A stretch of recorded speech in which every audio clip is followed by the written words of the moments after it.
So good day ma'am, good day everyone. I am Hazel Joy Timakalam from BSAF 3A. Today we would like to report about tree inventories. First of all, what is tree inventories? Tree inventory protection and rational utilization of natural resources become more and more important in order to meet the increasing demand of raw wood material and agricultural crops. Among the resources, forests are important not only as a source of wood but as the means of protecting the hills nearby, regulating stream flow, and reducing the rate of soil erosion, among many others. Based on my understanding or sa akong nabasa, akong perspective ani kay kung tungod sa population growth, daghan demand kay kung kanang ang mga need man sa mga tao or kay kanang sample kanang wants nila kanang sample gusto sila inana so kailangan the more nga daghang tao the more nga mukuha didto sa forest unya kailangan po siya ito inventory para makita kung kailangan siya itanom kay tungod sa demand lagi sa mga tao mo nang kailangan nato itanom ng tree. So among the resources, forests are important not only as a source of food. Forests are important not only as a source of food. So ang forest dili lang siya source sa food but siya ang ga-protect sa hills by thereby regulating stream flow kanang pugong sa kanang baha, example kanang mga landslide kay tungod sa kanang mabungkag na mga yuta mo nang kanang kailangan anang tree i-inventory gid na kay kung kailangan nimo siya i-determine or unsa yang purpose bitaw ana nga kahoy. Actually, ang tree gyud is dako ka na important role sa tong kinabuhi kay silbi siya gakuan sa environment kanang kapugong sa baha siya mo gigasupsup sa kanang siya gasuyop sa kanang tubig kanang sampol mga baha so kailangan kita magtanom og mga kahoy. So why conduct tree inventory? Tree inventories gather data such as size, species, and location which are vital pieces of information. So ang kahoy kailan ka mag-gather og data pinaagi sa iyang size, species, and location. Kaning species which are vital pieces of information. So ang kahoy kailan ka mag-gather og data pinaagi sa iyang size, species, and location. Kaning species mag-determine mo ang isa ka kahoy kung unsa siya klase nga kana usa ba yang asa siya gikan, unsa ba yang family name, yang common name muna siya tapos kanang unsa yang purpose ana ang kahoy tapos kanang size kanang para mabal-an nimo ang kadako sa kahoy unya kanang ang isa pud kay is location kung di ba na may uban kahoy kay mabuhi sa mga bugnaw nga lugar nya nay uban kay dili kanang silbi imo siyang i-tree inventory so kanang kung unsa gid iyang role ana nga kanang location nya kanang kasagara kanang painaan ng mga pine trees kailangan gina siya sa mga bugnaw ng mga lugar or kanang mga kuan bakaha mo nang kailangan ginato na ma-tree inventory. So we can move na to next topic. So this information is obtained from forest inventories. Forest inventory is described or defined in forms by different authors, but essentially with more or less the same meaning. Forest inventory is the activity of data collection that helps generating the required information based on the forest resource within an area of interest. Forest inventory is a tool that provides the information about size and shape of the area as well as qualitative and or quantitative information of the growing stock. Forest inventory is the tabulated, reliable, and satisfactory tree information related to the required units of assessment in hierarchical order. It is an attempt to describe quantity, quality, and diameter distribution of forest trees and many characteristics of land upon which trees are growing. In addition, forest inventory information is obtained either from measurements of individual trees or stands. This information may be obtained from measurements taken from ground or on remote sense imagery or aerial photographs, satellite imagery, or etc. Forest inventory information obtained from the entire forest is called complete or 100% inventory. In contrast, when the measurements are taken from a representative sample of the forest, it is a sampling inventory. So let's move on and tackle about the different types of inventories and all the topics that we report. In this video, I will be discussing the brief history of forest inventory. The forest inventories were carried out in Europe in the 14th and 15th centuries. The rise of the forest inventory was due to intensive mining activities which in the vicinity of the mines depleted the forest resources severely.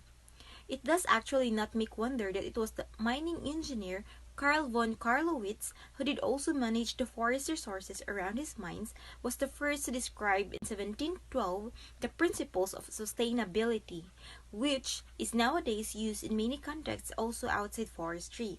The early inventories are crude assessment and not to compare with today's inventory exercises.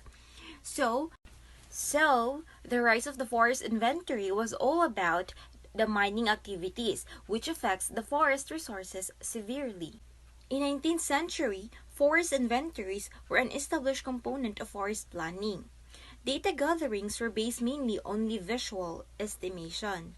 The first large area inventories took place in Sweden around 1840 on provincial level, and the first large area forest inventory in the tropics was carried out in Burma around 1860 by Dietrich Brandis. Beginning in the 1910s, national forest inventories were carried out in the Nordic countries, Norway, Sweden, and Finland. In these times, the forest inventories gave considerable inputs to the development of statistical sampling theory. Changes in progress in the forest inventory were largely fostered by the developments in the fields of statistics. In this part, I will be discussing the geographical levels of forest inventory. The first one is forest inventories at local level. Forest information is required on different geographical levels. For forest stands, forest inventories are carried out to plan forest operations or to prepare selling standing timber. For forest enterprises, forest inventories are periodically carried out to prepare forest management plans which define silvicultural treatments such as thinning, harvesting, etc. for a planning period. The second one is the forest inventories at national level. General estimates of all elements are normally recorded in such type of forest inventory. A complete picture of the forests of the nation including their potential without detailed analysis of any one area and characteristic is given. It represents a response to support increasing demands for additional information on forest resources attributes, for policy, national and international reporting, and for reports on climate change, criteria and indicators of sustainable forest management, biodiversity of forest health, and sustainability. So, the last one was forest inventory at international level. FAO has carried out global forest assessment from the 1940s onwards. In the 1960s, UNESCO expressed the urgent need for integrated resources assessment with the object to promote the conservation of nature, and SEED in 1992 made obvious that there is a great gap regarding natural resources and information. Everyone, I am Jomer Namo from BSAF 3A, and for today I'm going to share to you my two topics of my reports, which is first is types of inventory, and second is cost of forest inventory. First, we go for types of inventory. What is types of inventory? They include regional inventories, country area, reconnaissance inventories, rough insights of forest resources in a limited area, diagnostic sampling to orient silviculture, and which is availability and planning of harvest. So the invent na sila is through country area lang, and the inventories to insight forest resources, no, and limited lagi po ilang sampling, diagnostic sampling, and although the orient gyapon sila to silviculture. And I have three example of types of inventory. First, reconnaissance inventory, management, operational inventory. First, what is reconnaissance inventory? This inventory based in the exploratory and also conducting client and the database in regional.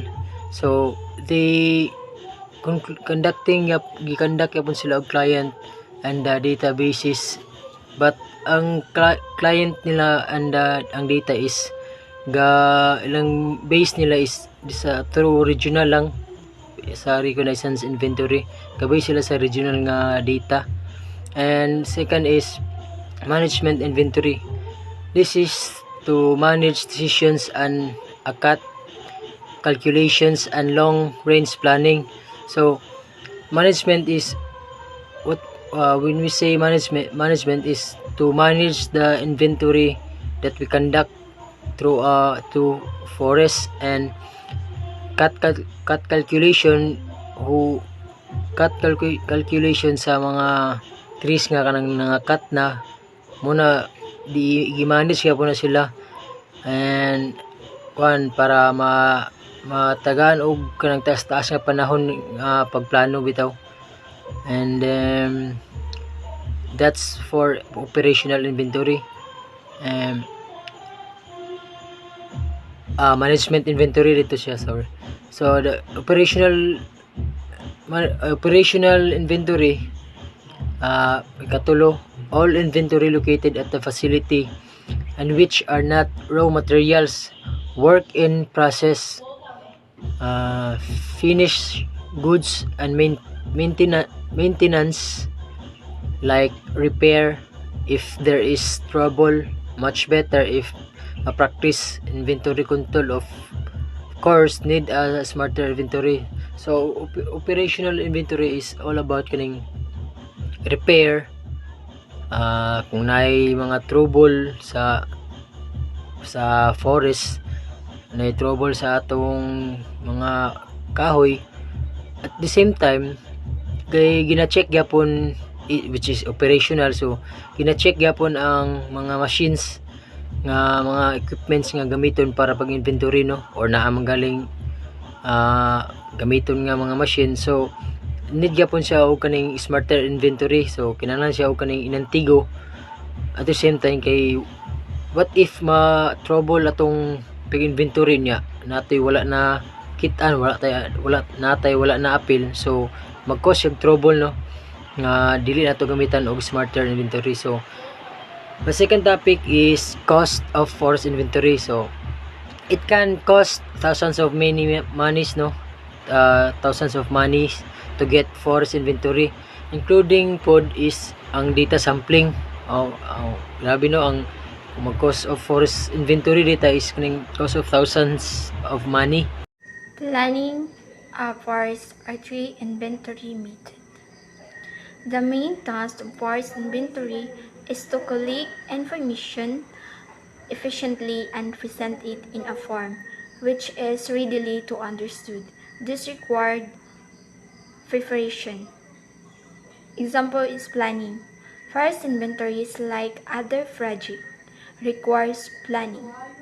There must be an explicit or detailed information requirement that justifies the need for an inventory to be carried out.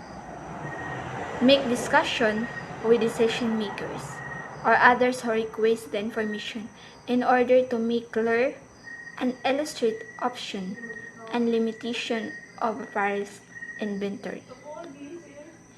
A good forest inventory should be conform to the objectives, should provide adequate precision, methodologically sound, and transparent reporting and documentation, overall credibility. And these are procedure of planning forest inventory. First, setting the foundation in justification, fund objectives, defining mandates, and etc. Second is inventory planning. Definition of technical objectives, develop of inventory design, inventory protocol, who give detailed information of the measurement procedure in the field. The third is data collection. Remote sensing, selection of imagery, map product, and or field data, organization, training, implementation, supervision, etc. Then next is data management and analysis. Database development, data entry, data analysis, database maintenance, etc. Reporting. The following planning principle can be used as checklist. First is objectives. Second is standardization. Third is time and funds. Fourth is sparse classification. Fifth is sampling and flat design. Number 6, maps. 7, field measurement procedure. And 8 is calculation and compilation. 3. Principle of sustainable forest management. Forest resources and forest land should be sustainably managed to meet the social, economic, cultural, and spiritual human. These needs are for forest product and services, such as wood or wood product, water, food, fodder, medicine, fuel, shelter, employment, recreation, habitats for wildlife, landscape diversity, covered sinks and reservoir, and for the other forest product. So in this portion, our topic is about the basic measurement of three variables measurement. So this is about the measurement of the tree. So in diameter, measurement of a single standing tree. So the diameter of a stem is the length of the outside of the bow through the center of the opposite side of it. So these are the different views of tree diameters for the side view and the cross-sectional view. So usually, diameter is measured with bark so that the reduction needs to be applied if the only wood is of interest. So sometimes instead of in diameter, tree girth is measured, it is the circumference or perimeter of the girth. So these are the calculations of the measurement. So why is it tree diameter and girth measurement is important? It is because they are in most cases easily and directly measured. Mas dali siya ma-measure. And then from the diameter of the basal area, which is closely correlated to tree volume, is directly calculated. And next is the diameter distribution of a stand gives a good insight to the stand's structure and potentially necessary silviculture treatments.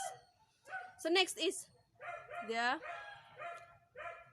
diameter breast height or the DBH. So let us know first what is DBH. So DBH is the standard for measuring trees. DBH refers to the tree diameter measured at 4.5 feet above the ground. So the standard position for diameter measurement of a tree is a breast height. It is defined as 1.30 meter above the ground in most countries. But there are some countries where diameter at breast height is measured at different heights. So different countries also have their different measurements of a tree. So why does DBH is preferred? DBH is preferred because at breast height, the instrument is easily handled. Mas dali siya. Also, on most trees, the influence of batteries on the stem form is already reduced at breast height. However, irregularities of tree stems do sometimes prevent the measurement of a diameter of a breast tree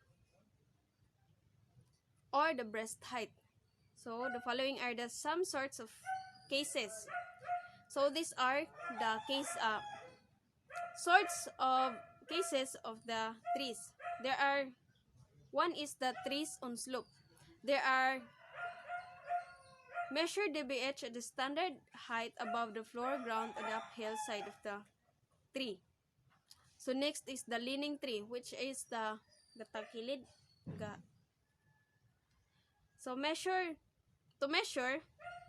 parallel to the line on the lower side of the line. So sa katong part nga naay medyo higda.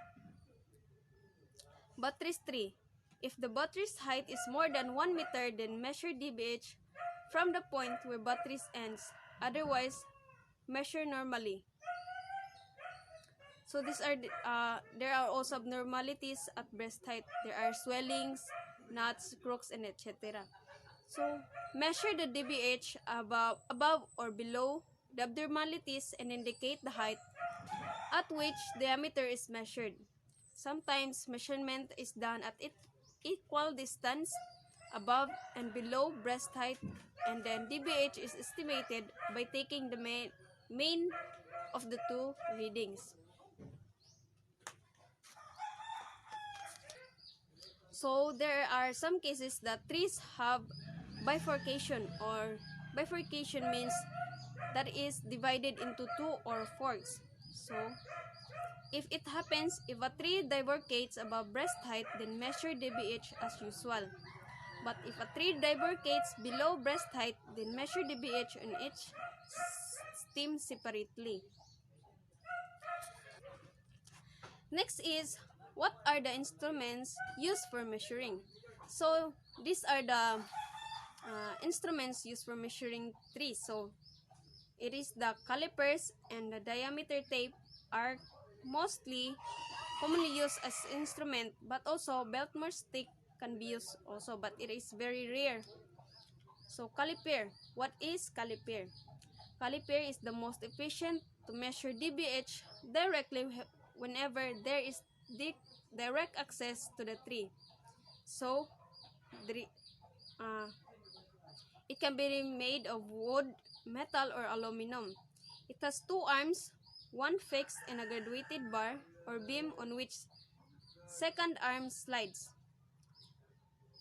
To measure with a caliper, hold it firmly and horizontally as well as perpendicular to stem axis at the same time.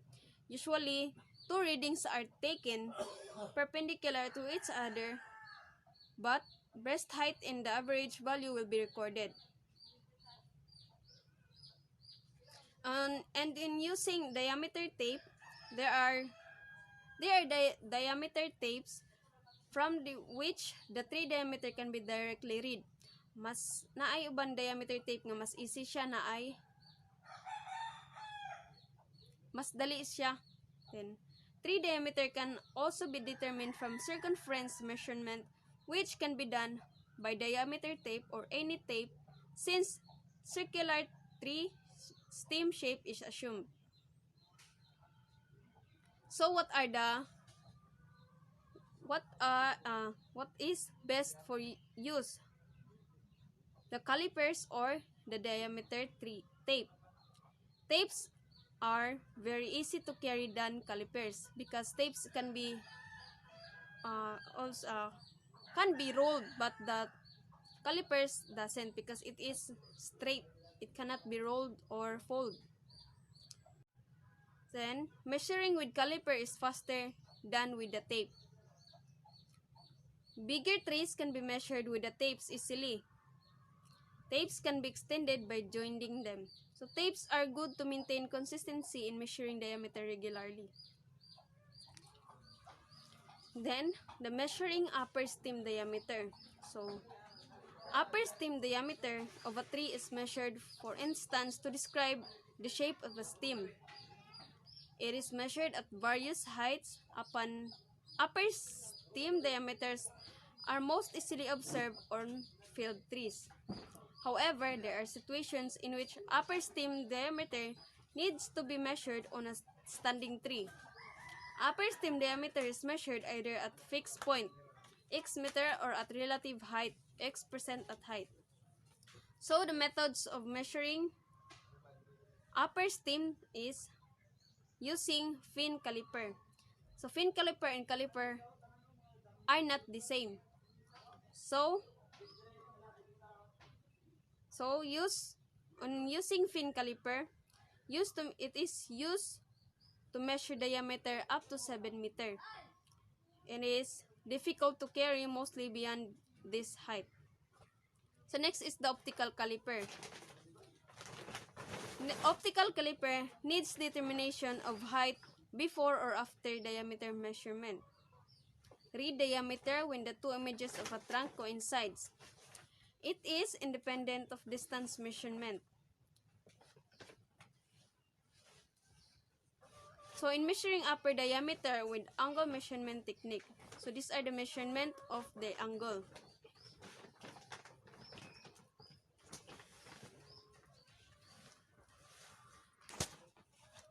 Tree cross-sectional area estimation.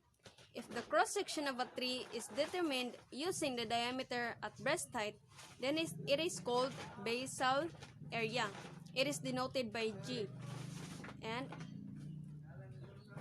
the calculation is G equals to pi d2 divide 4.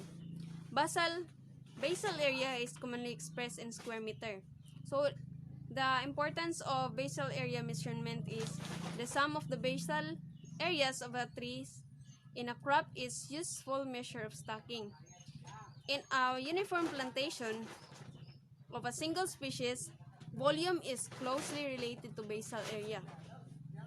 So next is the tree height measurement. So why tree height is needed to be measured? Height is a tree variable that is used to estimate or determine the volume of tree. It also helps to deal with the issues of site classification. So, tree height versus tree length. Tree height is defined to be perpendicular distance between the ground level and the top of the tree, while tree length is the distance between the stem foot and the top along the stem.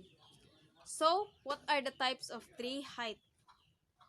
So, there are 6 types of tree height. So, first is the total height, the distance between the ground and the top of the tree. And next is the bole height, the distance between the ground and the crown point. Gikan sa ubos siya padulong sa pinaka sa crown.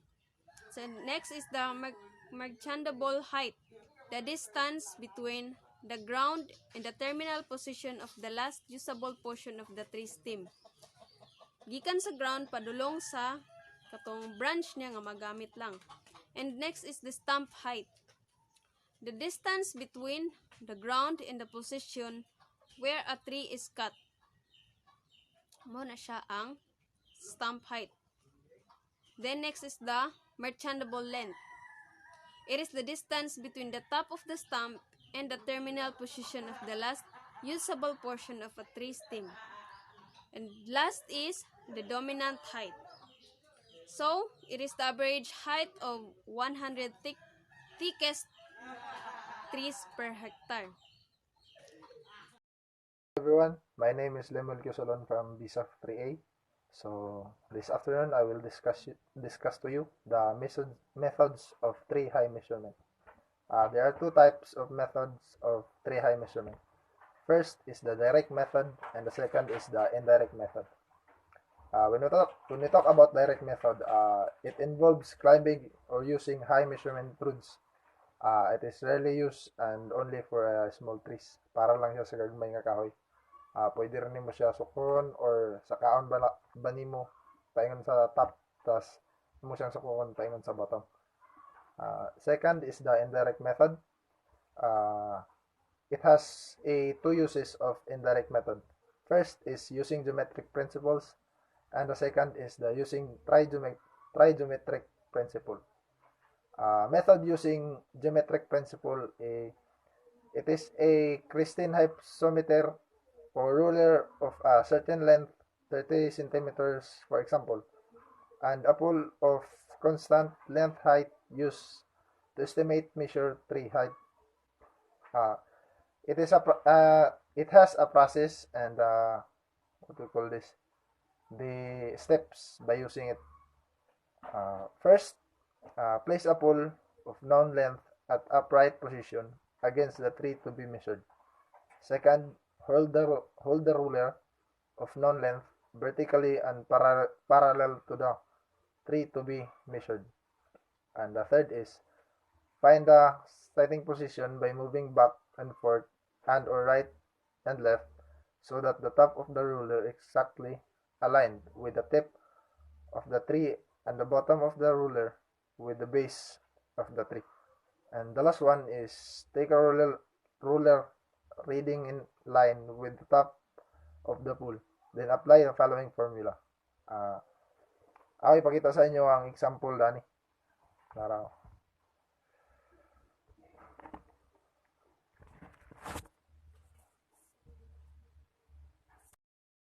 So that's the example. This is the tree and this is the ruler. This is you. Measure the tree by measuring it on the bottom paingon sa kahoy nga nitubo ang first nga canopy. And after that, measure it from the first nga gitubuan sa canopy paingon sa top. So kunin mo yung branches kung asa kataas ang yung branches o sukuron pa nimo ang height sa iyang tree. So the advantage of it is first, no distance measurement is required, and the second is the height reading is not influenced by slope. So now let's proceed to methods employing trigeometric principle. The following are the sum of the instrument used to measure tree height based on the trigeometric principle. First is the Sonto hypsometer. I will show you the picture of a Sonto hypsometer. This is the picture of a Sonto hypsometer.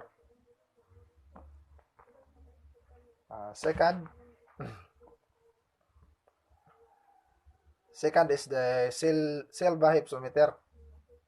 This is the picture of a Selva hypsometer, just like a scope. And the third one is the Higa altimeter. I will show you the picture. It's like this.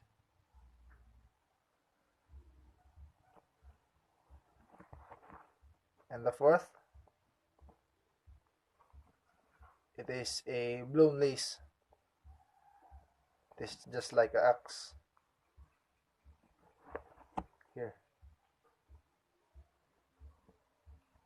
And the last one is a Sonto clinometer. It is similar from a Sonto hypsometer, just like this.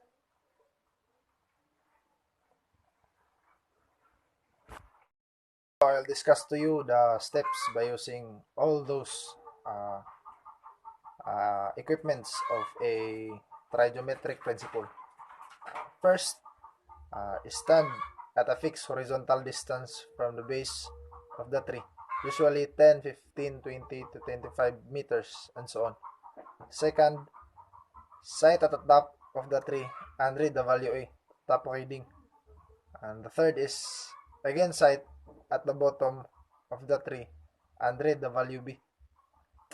And the fourth, then the total height of the tree is top reading A minus reading B.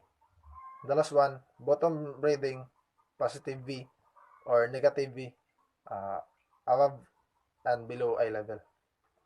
That's the steps by using all those instruments of a trigonometric principle. So now let's proceed to the last topic. It is a clinometer method. It follows the same principle as above, but in this case, we measure, read an inclination angle, and then circulate height after knowing the horizontal distance between the observer and the tree. I'll show you the picture of it. So that's the example. It is closely like a geometric principle, but in geometric principle you use a ruler, but for that you use a scope. So that would be all, and I hope you learn from my report. Thank you so much, and God bless. And now I'm going to talk all about my topic, the stratified random systematic sampling. In many forests, there is a great variability in timber volumes throughout the forest area. We describe such as forests as being heterogeneous. If random samples were taken in such a forest, the standard error would be very large due to the large range of volume, and as a result, the estimation of volume in the forest could not be precise. In such instances, it's useful to subdivide, stratify the population into subpopulation stratum. In fact, the stratification can be done either for practical or statistical reason. So, to implement the stratified random systematic sampling, first find the total number of members in the population, and then the number of each stratum. Before that, first there are the stratification criteria that we could be. First is forest types, ecozones, sites condition, political or property boundaries. 3. Sociological classes, species or etc. The next is use stratified random sampling design when the population is finite. There is frame, so hayaan mo siya makuanog stratified random sampling design kung kada siya na area is isa ra na jud na siya ka trace imong gitanom dinha. For example, ako ato is katong Palkata plantation, so pwede makulik yang sample size or sample number of population. The next is the characteristic of the population we are interested in is heterogeneous. So kana siya nga heterogeneous types na siya is mo tong ingon katong Palkata trees. So isa ra gyud na siya ka klaseng trees. Next is high precision is required. Muna siya. And then the next is sample allocation in stratified random sampling. So, having decided the control number of sample size, example, in observation, the way in which many of these observations as distributed in each stratum need to be determined. So from the word stratum is dapat kana siya nga grupo imong collect ana iyang sample size o yang meter distance o yang total number of population. There are different ways procedure to do this. First is uniform allocation, equal sample to each stratum. So it means from the word uniform allocation. So kinahanglan mo siya gamitan og standard deviation. So gamito na sa nato ang statistic nga pamagi. So kung nimo yang main is, for example, na kay di ba katong example mo ganina na tulo ka area. So ang tulo ka area is kung nimo iyahang number of population sa trace. For example, imong natanom ato is 100 ka punuan ang first area. Second pod is napud kay 100 ka mango. Third is napud kay third area is napud kay 100 ka Gimelina. So i-add to nimo ang tulo then i-divide nimo sa 3 para makuha nimo ang iyang range. Then i-minus na pud nimo sa iyang main. Second is proportional allocation. Allocating proportion to the stratum size. So, from the word proportional allocation, so kinahanglan mo i-collect ilahang boundaries between 3. Kung nimo ilang meters distance. So, inato gyapon mo pamaagi. First is i-add to nimo ang tulo, dayon i-divide po nimo, dayon ang ilang result atong tulo. Proportional allocation. Allocating proportion to the stratum size. So, from the word proportional allocation, so kinahanglan mo i-collect ilahang boundaries between 3. Kung nimo ilang meters distance. So, inato gyapon mo pamaagi. First is i-add to nimo ang tulo, dayon i-divide po nimo, dayon ang ilang result atong tulo. So, wala siya. Third is Neyman allocation. Consider variation within the stratum and the stratum size.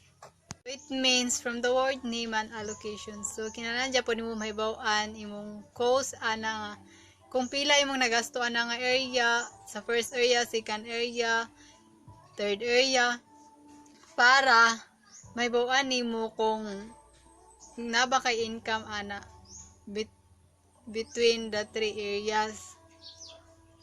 So lastly is optimal allocation takes cost to consideration. So dinala din mo may bawaan kung pila imo rin to iatanan kung pila imong nagasto tanan sa pagtanom nimo danang area sa ikaduhang area, ikatulong area. Dayon, iato nimo tanan, dayon, i-divide nimo kung pila imong nagasto, dayon, ang result din ato is kung naba kay income ana sa imong plantation. The next is, so, mo ni siya ang formula sa tuwang sample allocation and stratified random sampling. So, ang uniform allocation, mo ni ang formula sa uniform allocation.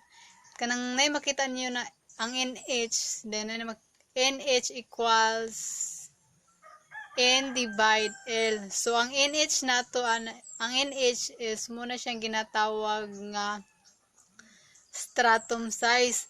So, atong NH ana is katong example na ganina is katong 300. Dayon, ang kanang N nga nasa ibabaw, mo rin na siya ato ang stratum sample size. So, atong sample size na to ang atong sample size is tulo siya ka grupo. So, ang kanada yung L nga nasa ubos is muna siya ang atong number of strata. So, ang number of strata nato is 100. So, ang kanang 3 is i-divide nato sa 100.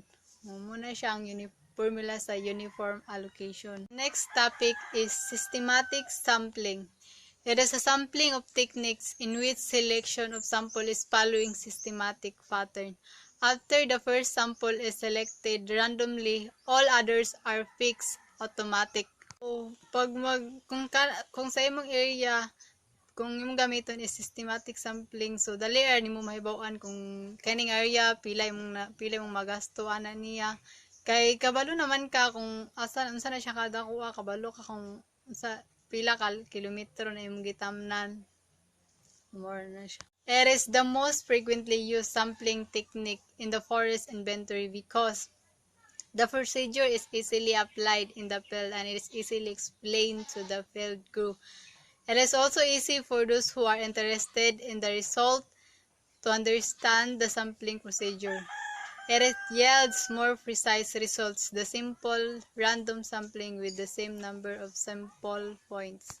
Forest inventory is a systematic collection of data and forest information for assessment or analysis. An estimate of the value possible uses of timber is an important part of the broader information required to sustain ecosystem. So it means sa pagtanom nimo sa trees, kinahanglan gyapon nimo siya inventory every year or month. Tan-aw nimo kung kana siya nga kahoy nabay growth nga nahitabo, kung gidako ba siya or kung nabay ka ng mga disease nga naka-apektuhan ang punuan sa imong gitanom nga kahoy. So kung magtanom ka, dili lang kay basta-basta lang pag magtanom ka, imo ring di na ni pasagdanan nimo, di nimo atimanon.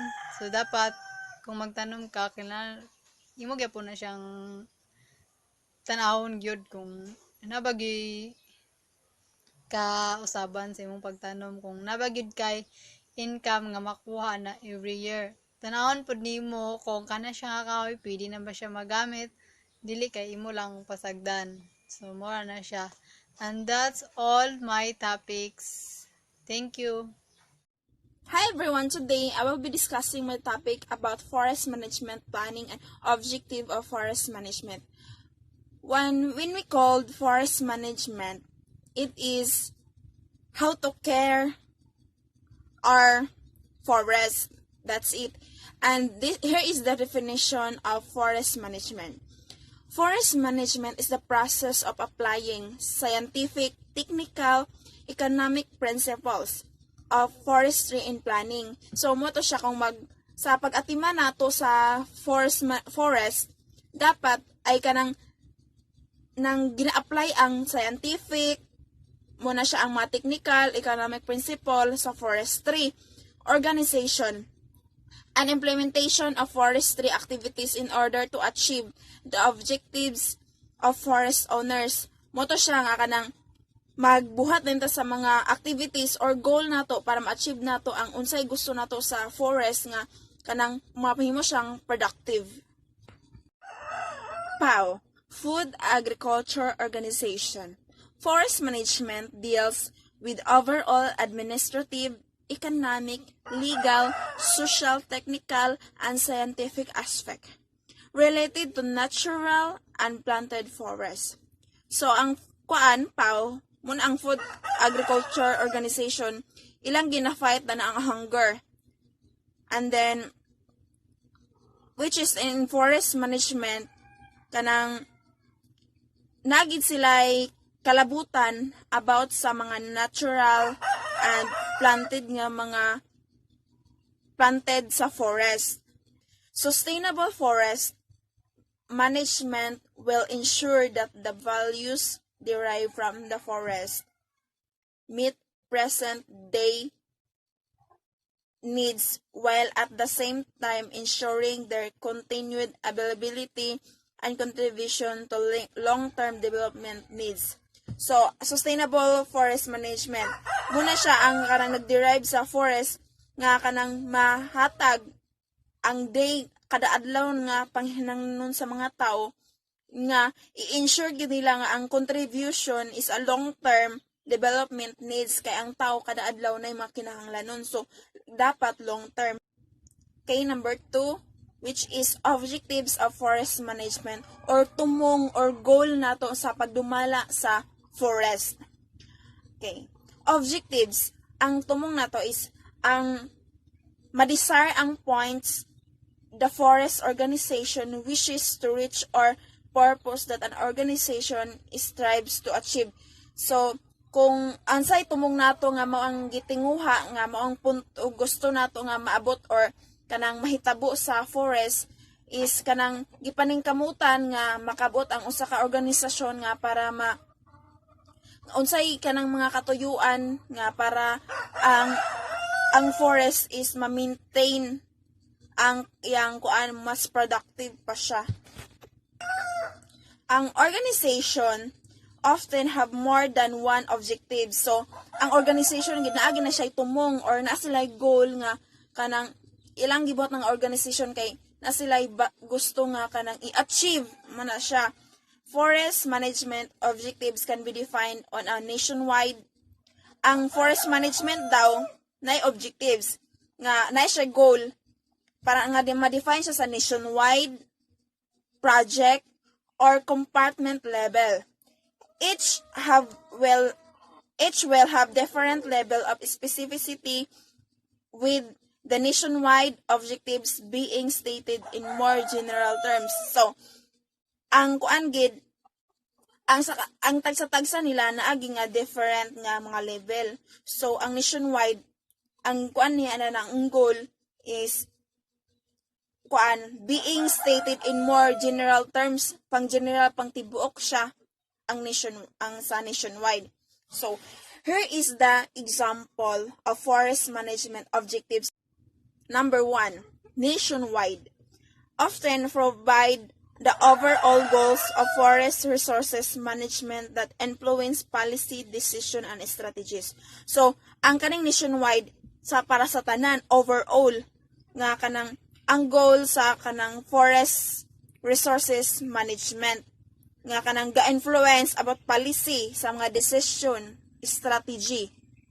So, in nationwide, produce enough, mag-produce like enough nga forestry product for the need of people nga kanang kailangan sa mga tao in ang long-term base. Kaya ang tao, gapinahanan kada adlaw. So, ang kanang product nga imong i-produce which is long-term.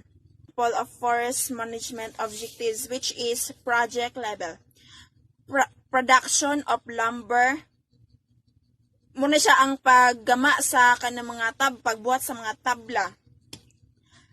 Construction tools. Muna siya ang mga kanang gipanghigo himo nga kanang poste sa kanang mga construction. And fuel wood for the local market. Muna kanang kahoy nga pangsunlod sa ato nga lokal nga kanang merkado. Compartment level.